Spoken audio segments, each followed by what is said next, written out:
Hello friends, welcome back to all time Manji channel. ఈ రోజు నేనైతే ఈ వీడియోలో ఒక ఫేమస్ టెంపుల్ గురించి అయితే చూపించబోతున్నాను. ఈ టెంపుల్ వచ్చేసి విజయవాడకి గుంటూరుకి మధ్యలో ఉన్న మంగళగిరి అనే ఊర్లో అయితే ఉందండి. ఈ వీడియోలో లక్ష్మీ నరసింహస్వామి టెంపుల్ మరియు పానకాల లక్ష్మీ నరసింహస్వామి టెంపుల్ రెండు గురించి చెప్పబోతున్నాను. ఇప్పుడు మీరు చూస్తున్న ఈ గోపురము లక్ష్మీ నరసింహస్వామి టెంపుల్ది. ఇక్కడే కొండ మీద ఎత్తైన శిఖరం మీద పానకాల లక్ష్మీ నరసింహస్వామి వెలిసి ఉన్నాడు. ప్రాచీన్యత పొందిన 8 లక్ష్మీ నరసింహస్వామి టెంపుల్స్లలో మంగళగిరి పానకాల లక్ష్మీ నరసింహస్వామి టెంపుల్ కూడా ఒకటండి. మీ అందరికీ ఒక విషయం తెలుసా? మన దక్షిణ భారతదేశంలో 11 అంతస్తుల ఎత్తైన రాజగోపురం కలిగిన దేవాలయం ఇదేనండి. పానకాల లక్ష్మీ నరసింహస్వామి వెలిసిన కొండ అగ్నిపర్వతం అని, కలియుగం అంతరించేటప్పుడు అగ్ని జ్వాలలు పైకి ఎగిసి పడకుండా ఈ పానకం ద్వారా చల్లార్పుతూ ఉంటారని ఇక్కడ చరిత్ర చెప్తుందని పెద్దవాళ్ళు అంటున్నారు. పానకాల లక్ష్మీ నరసింహస్వామి అని ఎందుకు అంటారో తెలుసా? ఈ గుడిలో పానకం ఫేమస్ అండి. ఇక్కడ పానకం కలిపి స్వామివారికి నోట్లో పోస్తున్నప్పుడు ఆ పానకం అనేది బయటికి రాకుండా లోపలికి వెళ్ళిపోతూ ఉందండి. ఎంతో మంది శాస్త్రవేత్తలు కూడా ఈ రహస్యం ఏంటా అని చెప్పని కనిపెట్టలేకపోయారంట. ఆ గుడిలో ఉన్న పూజారులను అడిగితే అగ్నిపర్వతం చల్లార్చడానికి స్వామివారు తాగుతూ ఉంటారని, కొంత భక్తులకు ప్రసాదంగా ఇస్తారని చెప్పని ఇక్కడ చెబుతున్నారు. ఇంకా ఈ టెంపుల్ గురించి మరిన్ని విషయాలు వెళ్తూ మాట్లాడుకుందామండి, సరేనా? ఇదేనండి పానకాల లక్ష్మీ నరసింహస్వామి గుడికి వెళ్ళే మెయిన్ ద్వారం. ఇది మొత్తము గుడి ప్రాంగణం. నేనైతే గుడికి మెట్ల దారి గుండా వెళ్తున్నాను. ఈ మెట్ల దారి గుండా వెళ్తున్నప్పుడు మనకి శివాలయం, ఆంజనేయ స్వామి గుడి కూడా కనిపిస్తుందండి. ఇదేనండి శివాలయం గుడి. చూశారు కదా, శివాలయం కూడా పక్కన సపరేట్గా ఒక రథం కూడా ఉంది. అక్కడ వెనక వైపు మీకు కొండ కనిపిస్తుంది కదా, ఇప్పుడు ఆ కొండ మీదకేనండి మేము ఎక్కబోతుంది కూడా. ఆ కొండ పైనే పానకాల లక్ష్మీ నరసింహస్వామి టెంపుల్ కూడా ఉంది. చూస్తున్నారు కదా శివాలయం గుడి ఎంత అద్భుతంగా ఉందో. అసలు ఈ ఏరియాలోకి వస్తే ఎటు చూసిన టెంపుల్సేనండి.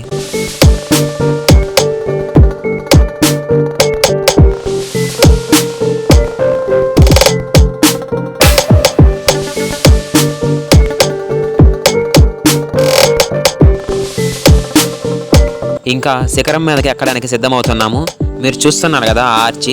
ఈ గుడికి మెట్ల దారిని వెళ్ళొచ్చు, మరియు ఘాట్ రోడ్ కూడా ఉందండి. ఘాట్ రోడ్ కూడా మీకు చూపిస్తాను.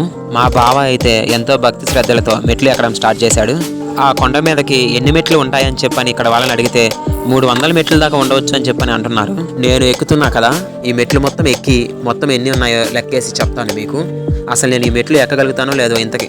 ఈ గుడికి ఒక అద్భుతం ఉంది. మనము ఏదైనా స్వీట్ తింటుంటే చీమలు ఆ వాసనకి అట్లా వచ్చేస్తాయి కదా, కానీ ఇక్కడ లీటర్లు బెల్లంతో పానకం కలుపుతూనే ఉంటారండి. కానీ ఇక్కడ ఒక చిన్న చీమ కానీ ఈగ కానీ ఉండదండి. అదే ఇక్కడి మహాత్యం. ఈ గుడిలోకి చీమలు ప్రవేశించిన రోజే యుగాంతం అయిపోతుందని చెప్పని ఇక్కడ పెద్దలు అంటున్నారండి. చూస్తున్నారు కదా ఎంత కింద నుంచి ఎక్కామో. ఇంకా ఇప్పుడు ఎక్కినన్ని ఉన్నాయండి, ఇంకా ఎక్కాలి. మొత్తానికి గుడి దగ్గరికి అయితే వచ్చేసాను. గుడి లోపలికి ఫోన్స్ అయితే అలో లేదంట.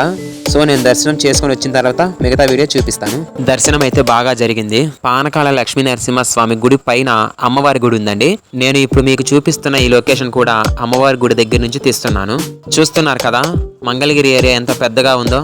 పైనుంచి ఈ వ్యూ లొకేషన్ మాత్రం అద్భుతంగా ఉందండి.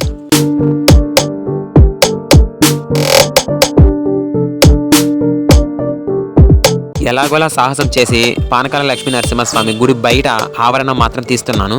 ఇందాక చెప్పినా కదా ఇక్కడ పానకం కింద పోతున్నా సరే ఒక చీమైనా ఉండదని చెప్పని. నేనైతే గమనించానండి, నిజంగానే నాకైతే ఎక్కడ ఒక చీమ కూడా కనిపించలేదు. ఇదే ఇక్కడ మహత్యం అనుకుంటా. ఇంకా కిందికైతే బయలుదేరిపోతున్నాను. దర్శనం చేసుకున్న తర్వాత ప్రశాంతంగా గుడిలో అయితే కూర్చోవాలి కదండి, అందుకని చెప్పని మేము మెట్ల మీదనే కూర్చున్నామండి.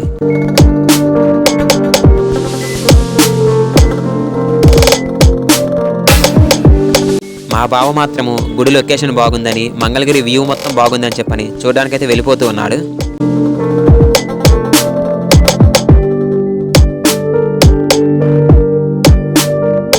నిజంగా చెప్తున్నాను, ఇన్ని మెట్లు ఎక్కి వచ్చేసరికి పైన దేవుడి దర్శనం ఏమో కానీ నాకు ఈ మెట్ల మీదనే దేవుడి దర్శనం కనిపించిందండి.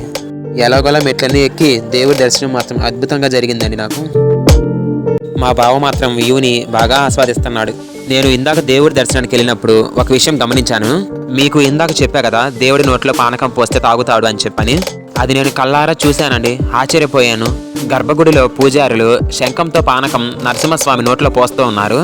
ఒక్క చుక్క కూడా బయటికి రావడం లేదండి, అన్ని లోపలికి తాగేస్తూ ఉన్నారు. అందుకే ఇది చాలా ప్రసిద్ధి చెందిన దేవాలయం. చూస్తున్నారు కదా ఘాట్ రోడ్డు. ఈ దేవాలయంకి మనం మెట్ల దారిని రావచ్చు, లేదా ఘాట్ రోడ్లో కూడా కార్లు బైక్లు వేసుకొని కూడా రావచ్చండి. ఇంకొక అద్భుతం ఏంటంటే నరసింహస్వామిని దర్శించుకోవడానికి శిఖరం కిందనే ఫ్రీగా బస్సులు కూడా ఉన్నాయండి. మెట్ల దారిన కిందకి వస్తుంటే ఇక్కడ గోశాల కూడా ఉందండి. ఇక్కడ ఆవులను పెంచుతూ ఉంటారు. గోశాల అభివృద్ధికి మనం ఏమైనా సమర్పించుకోవాలి అనుకుంటే మనం డబ్బులు కానీ గడ్డి కానీ ధాన్యం కానీ ఇవ్వచ్చండి. మొత్తానికి పైనుంచి మెట్లన్నీ దిగుతూ సగం మధ్యలోకి అయితే వచ్చేసాము. చూస్తున్నారు కదా గోపురం, అక్కడికే వెళ్తే కిందకి వెళ్ళేసినట్టేనండి.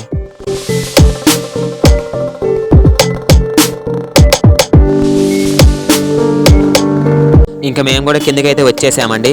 నాకు తెలిసినంత వరకు సాధ్యమైనంత వరకు ఈ గుడి గురించి చెప్పానండి. మరిన్ని ఇంట్రెస్టింగ్ విషయాలు తెలుసుకోవాలనుకుంటే మీరు కూడా ఒకసారి వచ్చి దర్శించండి.